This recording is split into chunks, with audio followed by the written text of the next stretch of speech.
এক স্বর্ণকারের মৃত্যুর পর তার পরিবার বেশ সংকটে পড়ে গেল। সংসারে অভাব থাকায় খাদ্যবস্ত্রে দেখা দিল চরম দুর্ভোগ। স্বর্ণকারের বিধবা স্ত্রী তার বড় ছেলেকে একটা হীরের হার দিয়ে বলল, এটা তোর কাকুর দোকানে নিয়ে যা, বলবি যে এটা বিক্রি করে কিছু টাকা দিতে। ছেলেটা হারটি নিয়ে কাকুর কাছে গেল। কাকু হারটা ভালো করে পরীক্ষা করে বলল, বাবা, তোমার মাকে গিয়ে বলবে যে এখন বাজার বেশ মন্দা, কয়েকদিন পর বিক্রি করলে ভালো দাম পাওয়া যাবে।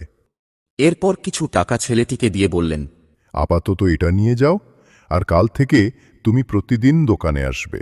আমি কোনো দিন ভালো খদ্দের পেলেই যেন তুমি দৌড়ে হার নিয়ে আসতে পারো, তাই সারাদিন থাকবে। পরের দিন থেকে ছেলেটি রোজ দোকানে যেতে লাগল। সময়ের সাথে সাথে সেখানে সোনারূপা হিরে কাজ শিখতে আরম্ভ করল।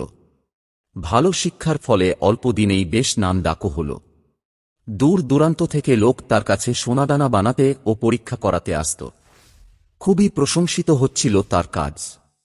একদিন ছেলেটির কাকু বলল, তোমার মাকে গিয়ে বলবে যে এখন বাজারের অবস্থা বেশ ভালো, আর সেই হারটা যেন তোমার হাতে দিয়ে দেন। এখন এটা বিক্রি করলে ভালো দাম পাওয়া যাবে। ছেলেটি ঘরে গিয়ে মায়ের কাছ থেকে হারটি নিয়ে পরীক্ষা করে দেখল যে সেটা একটা নকল হীরের হার। তাই সে হারটা আর কাকুর কাছে নিয়ে গেল না। কাকু জিজ্ঞেস করল, হারটি আনোনি?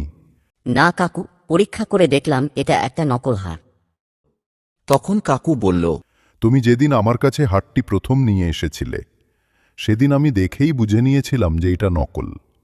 কিন্তু তখন যদি আমি তোমাকে এই কথাটা বলে দিতাম, তাহলে তোমরা হয়তো ভাবতে যে তোমাদের সময় মন্দ বলেই কাকু হয়তো আসল জিনিসকে নকল বলছে। আজ যখন এ ব্যাপারে তোমার পুরো জ্ঞান হয়ে গেছে, তখন তুমি নিজেই বুঝেছ যে এটা নকল হার। জ্ঞান ছাড়া কোনো জিনিসের বিচার সম্ভব নয়, আর এই ভ্রমের শিকার হয়েই অনেক সম্পর্ক শেষ হয়ে যায়।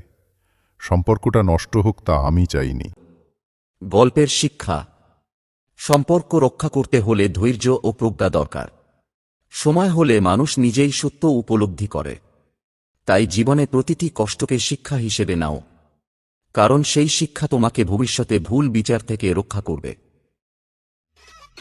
এই মতো গল্প পেতে আমাদের বিজে কার্টুন প্রেসকে লাইক, কমেন্ট, সাবস্ক্রাইব করুন এবং পাশে থাকা বেল আইকন প্রেস করে দিন। ধন্যবাদ।